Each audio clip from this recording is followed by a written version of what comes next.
one thing they look forward to, you look forward to, and one thing that you're worried about? So, see, I'm very, as I mentioned earlier, so I'm very passionate about infra, and I think a lot of things have happened positively So in you'll infra. see more of that infrastructure. Yeah, of course, and I one think thing you're the worried speed about? acceleration needs to increase. Yeah. And I think we should move to the next stage, which is how to sustain whatever development has taken place. Yeah. So we now need to ensure that the operations and maintenance of the projects that are already there need to happen smoothly. So I think that thinking needs to be there. Yeah. So I think the tremendous achievement of using technology for delivery of government services, which has brought accountability, efficiency, and transparency, is a very big step which this government has taken, and the previous governments did not do that. That's very exciting. What worries me is that the pace of change in terms of changing the government systems and processes, I think it's still slow, and it's linked to what I said earlier. If you look at the work done by startups, government is the biggest buyer in the country. We still have these archaic systems that you will only buy products or services from companies which are a certain size, revenue, and background. Yeah. But the best innovation is coming up from kids who are, groups of 5 or 10, who probably have not more than a year's of experience.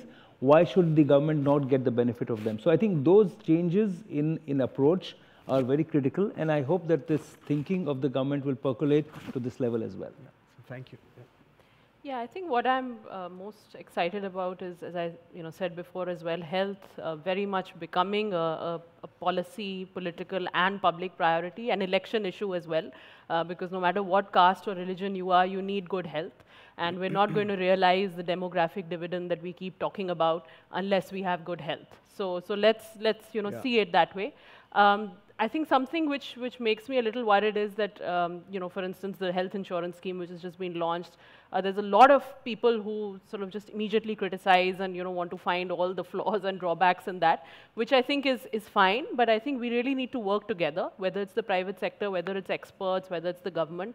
No health program is going to be perfect straight away, and no country that has achieved universal health coverage has done it immediately or in a short span of time. So I hope that we don't just keep launching new schemes, but I think we persist with what we have and try to work through the challenges and scale them up and eventually, hopefully, achieve universal health coverage. Sure. Thank you. Yeah.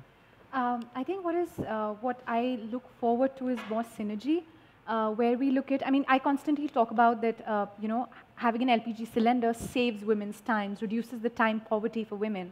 But how do we translate this time saved into economic value? We need synergy. We need the government to step in. We need more skilling. We need the private sector to step in and provide more opportunities, especially in the rural areas. So that's something that I'm really hopeful about. And we are doing multiple experiments across the country to see how we can bring this about. How can we transform this time into economic value?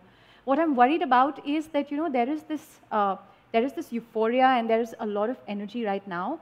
I don't want this energy to sort of dissipate and a fatigue to step in. So like you said, whether it's infra, whether it's technology, health, energy, all of these sectors, we're on the right track. I do hope that we can continue to be on the same track in the coming years. Excellent.